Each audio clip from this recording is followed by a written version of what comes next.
Hi friends, host Eric here, host of Talking with Famous People, and I am hopeful that this video will prove interesting and worth your time watching for a couple of reasons. One, maybe you'll find it interesting to see something of a bit of the process here or what I've got going on and shit. But two, I'm going to start talking about Taylor here in a minute. This is my videos folder. This is the not old videos folder. Some of this shit gets uploaded, most of it doesn't. I've been going through and I was naming them. I watched this video, a little bit of it. Host Eric Taylor et al. From 2017. I renamed it. They come like this, and I gotta go through and see what it is. Old. And I'm currently uploading videos from this old folder to the archive channel.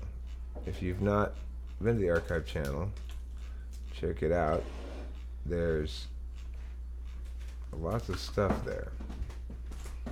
You might find it interesting. You might be surprised by some of the stuff that's there. It's the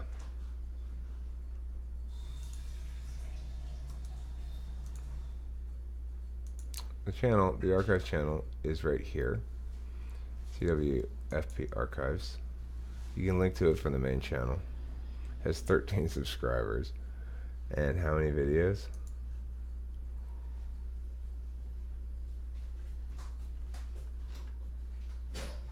I don't even know how many videos.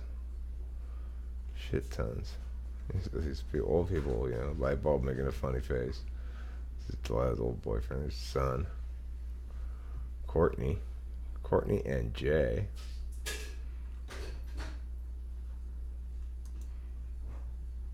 You know, I don't really check these videos before I upload them. I just kind of pour them up here. There's Homie and Zachary, Ken, host Eric, host Ken, OG host Zachary, talk about Nick. Trenton. Kit Kats, a lot of Kit Kat stuff up here too. Anyway, what I'm focused on at the moment is a lot of stuff in my life that's not really so much talking with famous people. I've been focused a lot on debate stuff. I've been focused a lot on home stuff, relationship stuff. You know, so what I haven't really been focused on is, I mean, I've still been active in talking with famous people, and I've been active in the store, and I love it as always. It's my metaphysical home, but you know, I've just come to understand that my spiritual and physical home is with Kimberly here, and it's ultimately how I can best live my life is to be as immersed in the domesticity and active SIFE thing as possible. Caring about each other and learning to spend a day as a unit of time that one wakes up and goes to bed, and struggling with some of that stuff a bit. You know, it's like, it still takes Adderall, it still has its side effects, and it is what it is.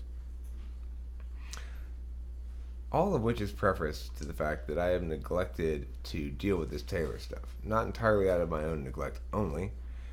I felt very much constrained about what I could do without taking too much risk, because I knew what I thought he ought to do. I knew what I thought we ought to do. But there's a tendency in people, number one, to be very risk averse when it comes to the courts and stuff like that, and number two, to assume that the normal order of business, to the extent that it offers a legitimate avenue of redemption, that is preferable to taking a chance at undermining that normal, legitimate course of action. In this instance, what happened is Taylor found himself arrested, as you've probably all heard. They had issued a search warrant for his house, and when they searched his house, allegedly, they found a small amount of drugs in the house, along with all of his perfectly legal guns and a bunch of other perfectly legal stuff. Now, based on this whisper of evidence of a law breaking, they incarcerated him for 10 days without a trial or anything, keep in mind. Bail set at $100,000. And took all of his stuff. They took all of his guns, they took everything in his safe, his valuables, they took his computers, they took his papers, blah, blah, blah, blah. So, he eventually made bail. He eventually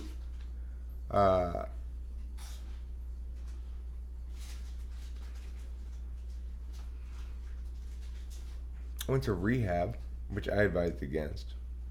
And they kicked him out, even though he didn't break any of the rules. They didn't catch him with drugs. He was sober the whole time he was there. And they kicked him out anyway. Then, not that long after, or a while passed, nothing happened. Then they issued another search warrant for his house and found drugs again, allegedly. So, what am I trying to get at here? What I'm trying to get at is pretty straightforward. Taylor is currently being victimized by criminals. But the criminals are in positions of authority within that environment. I have no doubt that what they're doing is criminal because, for example, I consider it criminal when a law enforcement official violates the civil rights of another human citizen of whatever. It is abundantly clear to me on the second search warrant, I know Taylor well enough to believe this to be 100% the case, that the justification they had for executing this second search, which was that they found drugs in his outside trash, I know for a certain fact that Taylor threw no such drugs away in his outside trash. Even before he had gotten caught with anything, allegedly again, even before he had been busted for anything, he was maniacally careful about attending to such details. After getting busted, I'm sure he's even more so. Now, it's possible, I suppose, that somebody walking by put something in that trash can and just coincidentally, boom, there you go. But I find that highly unlikely. I think we all know that we're dealing with individuals in a law enforcement community there that may or may not be decent human beings. We already know they don't care about destroying families. Taylor had transgressed against nobody. They seek justice for nobody. They ripped a family apart. They sent a little girl off to live with her alcoholic mother on the grounds that Taylor was an unfit father. I have spent enough time with that man and his daughter and Katie and her kids to tell you with 100% certainty and to put my reputation on the line that Taylor was always an excellent father. In no way, shape, or form was that child ever endangered by Taylor. She was terribly endangered by the law enforcement professionals who ripped her away from the father she loved for arbitrary reasons. If it weren't arbitrary, then there'd be somebody who complained about Taylor committing a crime. The law enforcement professionals would be seeking justice for someone. Instead, they're creating just injustice for multiple parties. Like I said, they ripped a family apart.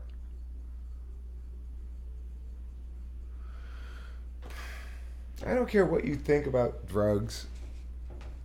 You may think they're bad or good or whatever. It doesn't matter. What we can all agree on is that not everybody who does drugs is a criminal.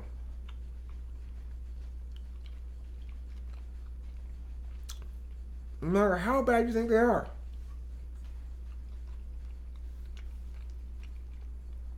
I've done drugs, illegal drugs. I will again, I'm sure. I will do so knowing with 100% certainty that my actions are morally permissible. That there is no cause for any other individual to use force against me because I have transgressed upon no one. So when I do illegal drugs again, that's an example of a good citizen doing drugs that have been named illegal. One of the worst things a person can ever say is something along the lines of, yeah, but we can't just...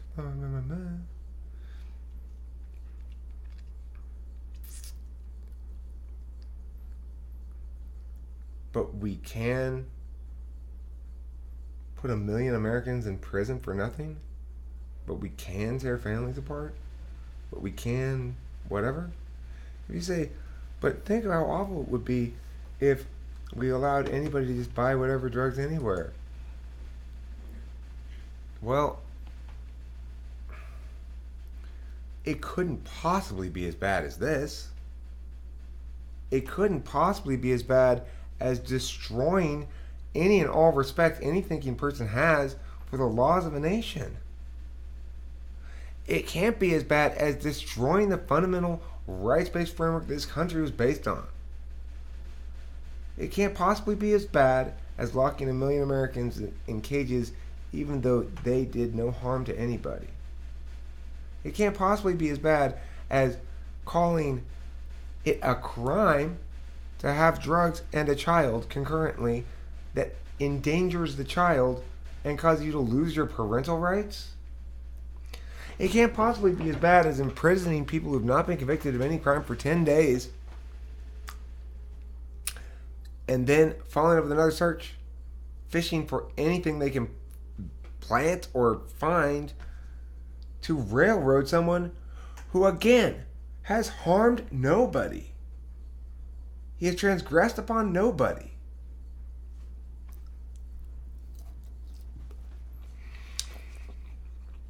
These individuals had a first search warrant that they needed to search the house to find evidence of Taylor's crime of shooting at geese. The evidence they used to get this search warrant was a video. So here's the problem. The video shows me shooting at the geese and Taylor not shooting at all. And it doesn't even show me shooting at geese. It shows me shooting. It shows the sound, what sound like geese.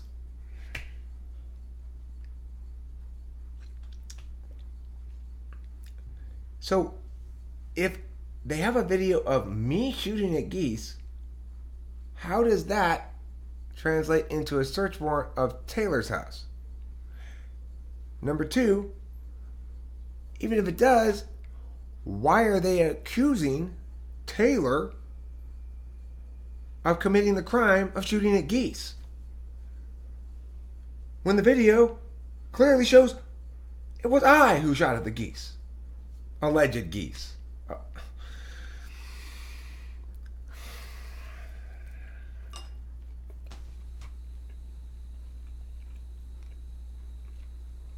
the dishonesty. This district attorney moving forward with the charges. This undersheriff is getting and executing search warrants of people's homes on the flimsiest of excuses. This country's Constitution, the Fourth Amendment, has been pared away to almost nothing. But one thing all the courts agree upon, all the judges agree, is that there's a huge difference between a man's home and outside of the home.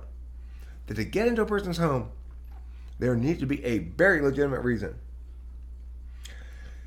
You cannot tell me that it is ever legitimate to get into somebody's home when nobody has complained that they've committed a crime against them. I want to search Joe's house. He's committed a crime. Oh well, who did he commit a crime against? Mary? Was it you? No, he's committed a crime of having something. Well, how do you know? We don't. That's why we need to search.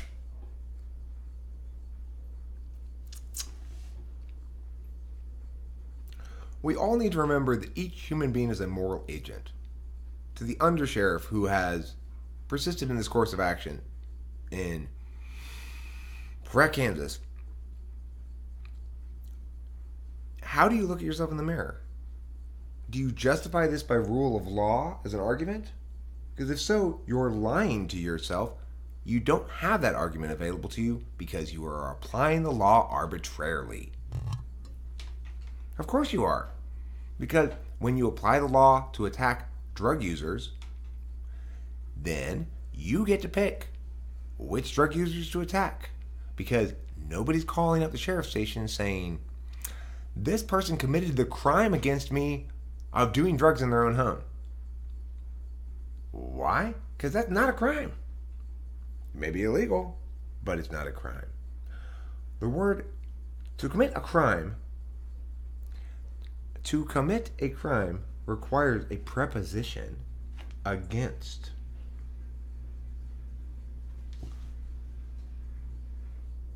And undersheriff, whatever your fucking name is, nobody committed a crime against you. But you sure as hell are committing crimes against humanity. I'll have more to say on the Taylor Swift, a lot more detail, names and stuff. Here's the problem. Because Taylor didn't go with my strategy right away, if he had, I think we would have prevented this. What this undersheriff wants less than he hates the idea of this more than anything else. What the the county attorney, prosecutor, hates the idea of this more than anything else is for someone or multiple people to shine a light on their fucking nefarious behavior. And we should have been shining that light as bright and as loudly as possible right from the very beginning. Here's the beautiful thing about light of day. If the light holder is wrong, the light holder's wrongness is illuminated too, for everyone to see. So, how does it always end up playing out? Who wants to keep things quiet? It's always the shady ones who have something to hide. I don't want to keep anything quiet. Taylor didn't want to keep things quiet, but listen to his lawyer. His lawyer kept wanting to keep things quiet or not make a big fuss because he's trying to work the system. Meanwhile, the undersheriff and the attorney are doing a fucking celebratory dance. As far as I can tell, they're getting away with their bullshit. Well, this is step one, and you guys are not getting away with your bullshit. I will hold you to fucking account. You will be named. I'm going to talk about each of your crimes, and that's what the fuck they are, and you can sue me for libel if you don't think it's true, because I have enough evidence to show that the crimes have been committed against this man. Crimes against the law as written, for sure. Now, it is my sincere hope that your qualified immunity does not cover the scope of these particular nefarious deeds that you and the law enforcement community of Pratt, Kansas have committed. I intend to see each of you who is responsible for wrongdoing against Taylor shamed to death If enough shame can be heaped upon you that you literally die of shame, that's how much I want to shame you. I want you to be embarrassed to leave your house. You don't deserve to leave your house without shame. Because you are moral fucking reprobates. I'll be back with a lot more about you fuckers. For the rest of you, have a very pleasant day. I have to go to work. It's my first day back at work in the fall here. I got my Monday walnut class. I got a new group coming in, so I gotta have to start from scratch there.